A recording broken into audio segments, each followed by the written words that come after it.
Welcome to Jen's Slice of Paradise.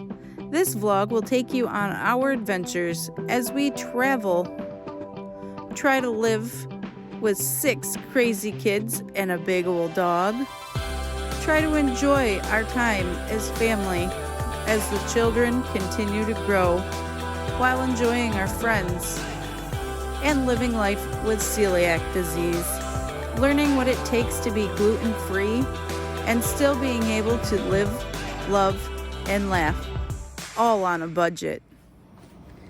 Couples that cook together have fun together. Yes, they do.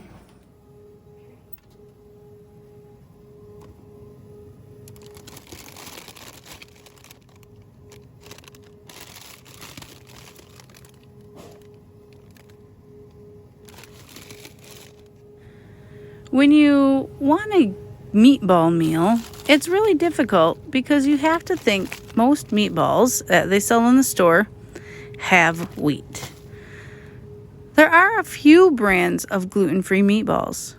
All natural meatballs, Italian style, cooked perfect, are gluten-free, and they are $7.99. Let's see here. We also have these for $8.99. Let's see if I can find the meatballs to match the sticker. Nope. These ones are not gluten-free. Dinner size. Let's see. Oh, there we go. These ones are the $8.99 meatball. This is why it's so important to check labels. Check for the gluten-free circle that tells you it is certified gluten-free. Don't always trust the marking from the grocery store attendant because although they mean the best, it's scary to trust other people with your health, especially if they do not have celiac disease. Tonight's meal, we're going to make our own homemade meatballs. So take a look around your grocery store and see what meats they have available. Most natural meats, beef, lamb, bison, turkey, even pork, are gluten-free. There are so many different options available. Just make sure you take your time and pick the one that best fits your needs. All right, we're just going to do a quick home vlog. Tonight we're having meatballs and pasta.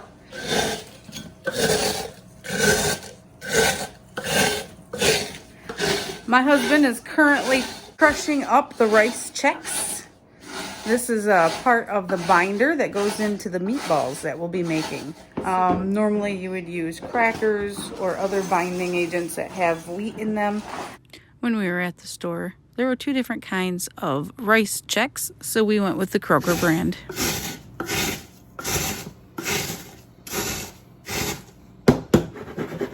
They can be a little chunky if you want. All right. Notice he uses the Gatorland cup from Gatorland in Florida as his crusher and goes ahead and puts that in there. We decided to try some ground buffalo for our meatballs. And obviously he has already washed his hands. I didn't feel that was a step we needed to record in there, but he put in the ground meat, the egg, and the rice checks. And then he's going to add some seasoning. We have the Himalayan pink salt, black pepper, some oregano, and some basil, plus a little garlic powder and garlic salt.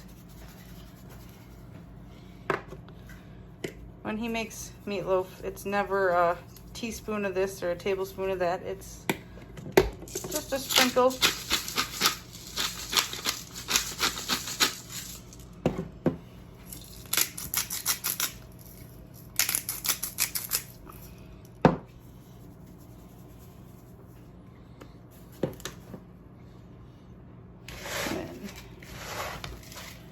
He digs on in with his hands to get it all mixed up. And, well, thankfully my husband's very supportive of celiac and understands exactly what it does to me.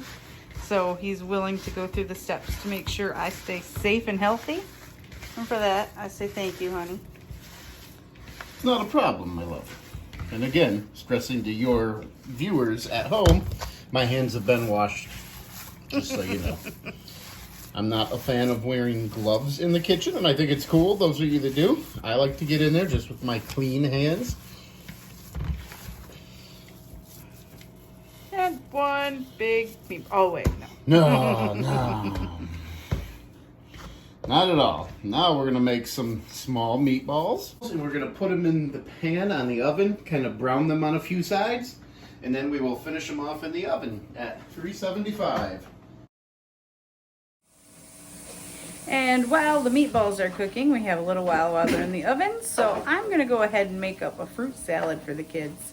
Pineapple and kiwis were on sale, so I figured we'd give the kids a great treat. Obviously, fruit is gluten-free, so it's fun and safe. He is going to chop up some fresh mushrooms and an onion to go ahead and put in our spaghetti sauce. In today's fruit salad, we have a pineapple. We'll cut the top off and skin it, and then slice it up into little pieces, obviously taking the core out. Then we'll cut up some apples. Notice I got a bowl of ice water to put my cut apples in, let them soak to help keep them from browning and also keep them just fresh and wash them. Some oranges, I slice them, take the rind off obviously because that wouldn't taste very good. Get the apples back out of the ice bath, chop them up, chop up my kiwi. Got 5 of those for my fruit salad. Again, we're feeding 4 children, my husband and myself, and my mom tonight, so have to make sure we have enough fruit for everybody. Last step, I'm gonna roll a lime on the counter to get it nice and juicy.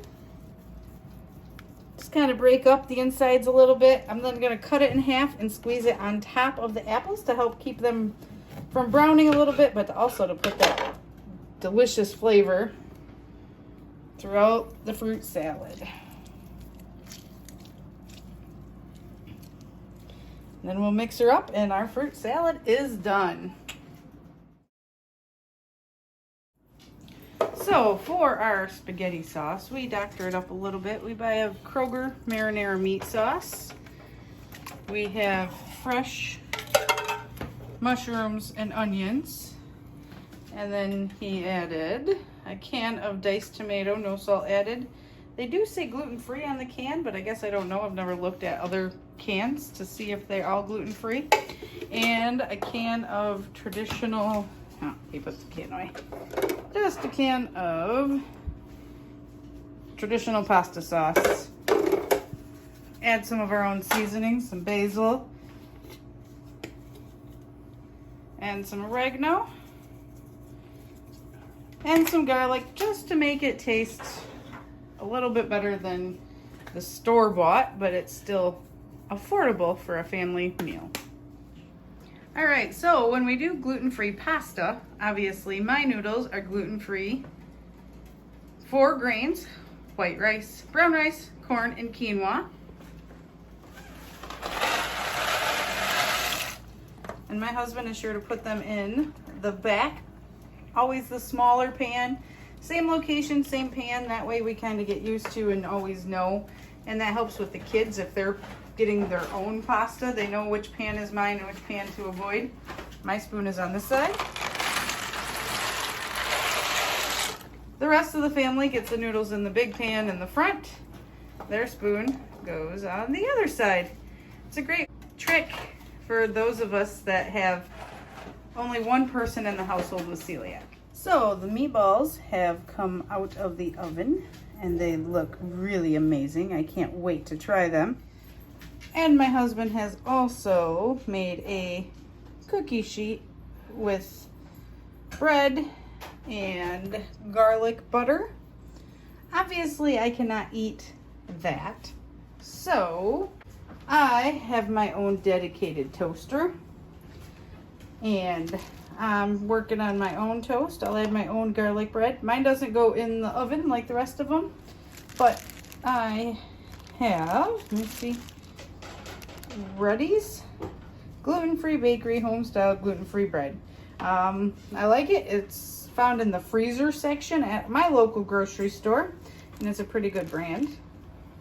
One thing that I learned, I won't say the hard way, I just couldn't have butter. I realized after I was gluten-free for a little while is the normal butter container, everyone sticks their knife back in it after they get the bread, they toast it, so then you get crumbs in your butter.